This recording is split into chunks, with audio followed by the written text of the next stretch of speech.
BJP hafangni bwkhakteijing fereng bedetei rail bedego privatization khlaimani party mungno sejawai Phasalo Mukta Dhara Nogo Khlaijakha CITU ni Kaisa convention Panda Rajakhor agulini Mukta Dhara Nogo Khlaijak asalni convention Panda o manjakha CITU ni haste tangphang Shankar Prasad Dotto achukphang manik deno khobai CITU ni kubun ojamarok মাল তারা পরিবহন করেন এবং এর মধ্য দিয়ে ভারতবর্ষে 142 কোটি মেট্রিক টন মাল পরিবাহিত হয় আমাদের দেশের মধ্যে।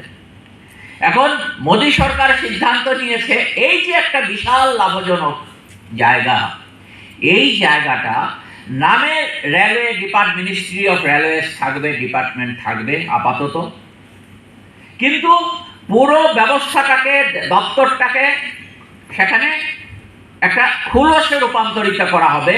তার ভেতরের যা কিছু আছে সবটাকে বেসরকারি হাতে তুলে দেওয়ার ব্যবস্থা মোদি সরকার গ্রহণ করেছে। যেমন আমাদের দেশে রেল ব্যবস্থাটা বিভিন্ন ভাগে বিভক্ত। রেলের যে বিভিন্ন ম্যানেজার দেখবেন, রেলের ম্যানেজাররা বিভিন্ন, কেউ নির্মাণের কাজে যুক্ত আছেন, কেউ দেখভালের কাজে যুক্ত আছেন, এরকম ভাগ করেছে সরকার। কি নির্মাণ ব্যবস্থা, পরিচালন ব্যবস্থা, রক্ষণাবেক্ষণ ব্যবস্থা, মজুদ ভান্ডার অর্থাৎ বিভিন্ন জায়গায় গুডস ট্রেনে মাল নিয়ে গেলে যেগুলো জমা থাকে সে জায়গা, রেল লাইন দেখভালের জন্য ব্যবস্থা, ফরেন ডাইরেক্ট ইনভেস্টমেন্টগুলো দেখার ব্যবস্থা, এই সবগুলো ব্যবস্থাই এখন মোদি সরকার বেসরকারি হাতে তুলে দেওয়ার জন্য তারা উদ্যোগ নিয়েছে। আপনারা জানেন যে ইতিমধ্যে ন্যাশনাল মনিটাইজেশন প্রোগ্রাম বা জাতীয় নগদীকরণ পরিকল্পনা, যে পরিকল্পনার মধ্য দিয়ে কোনটা কিভাবে কত টাকায় বিক্রি হবে না হবে এই ব্যবস্থাগুলো তুলে ধরা হচ্ছে আমাদের দেশে। এর মধ্য দিয়ে রেল স্টেশন যেমন বিক্রির সিদ্ধান্ত হচ্ছে, তার পাশাপাশি রেলের পার্শ্ববর্তী যে জমি আছে, এক একটা রেল স্টেশনে দেখবেন, রেলে এখানে যারা আছেন প্রায় সবাই হয়তো রেলে চড়েছেন, সেখানে রেল স্টেশন এবং তার পার্শ্ববর্তী রেল লাইনের দুদিকে দেখবেন সীমানার মধ্যে প্রচুর জায়গা সেখানে আছে। তাহলে রেল স্টেশন এবং রেলের পাশের যে জায়গাগুলো সবগুলো বেসরকারি হাতে দেওয়ার সিদ্ধান্ত হয়েছে। মাল রাখার জন্য যে শেডগুলো আছে, এই শেডগুলো বেসরকারিকরণের হাতে দেওয়ার সিদ্ধান্ত হয়েছে। রেলওয়ের যে কলোনি আছে শ্রমিক কর্মচারীরা থাকার জন্যে, সেই কলোনিগুলো বেসরকারি হাতে দেওয়ার সিদ্ধান্ত হয়েছে।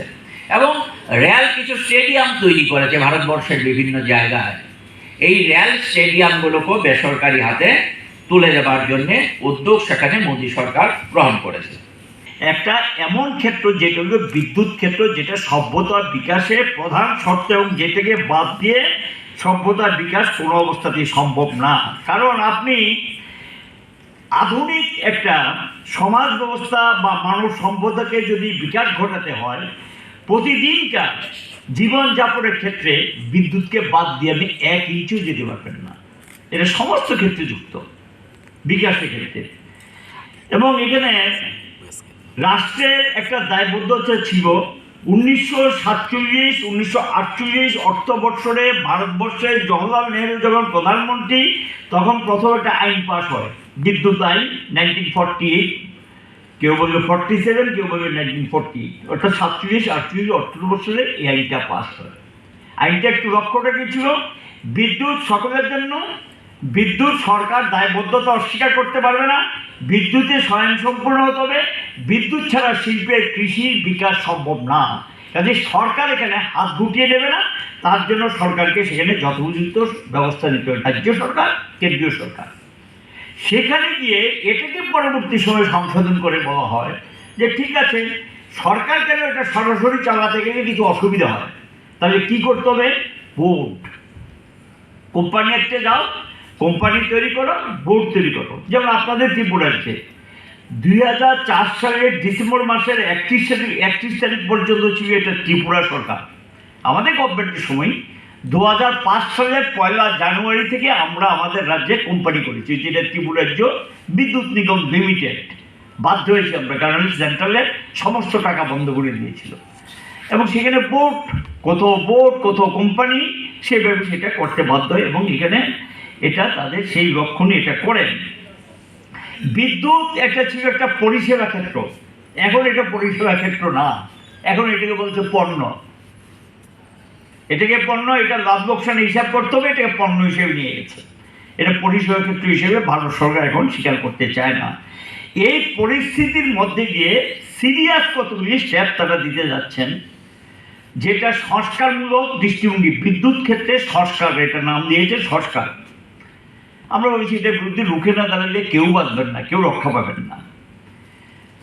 22-23 গত অর্থবৎসরে বিদ্যুৎ উৎপাদন হয়েছে আমাদের দেশে 1624.158 বিলিয়ন বিদ্যুৎ উৎপাদন হয়েছে। 1 বিলিয়ন ইকুয়াল টু 100 কোটি। এবং সেখানে এই যে বিদ্যুৎটা উৎপাদন হলো, এই বিদ্যুৎ উৎপাদন দিয়েই কিন্তু গোটা দেশে এটাকে ডিস্ট্রিবিউট করা হয়। এখানে বিদ্যুৎ ক্ষেত্র আগে ছিল একটা কোম্পানি, পরবর্তী সময় বলবো না এটা একটা কোম্পানি দেখা যাবে না, কি করতে হবে 3 ভাগ করে দাও। ব্যুরো রিপোর্ট, চিনি, খরাং।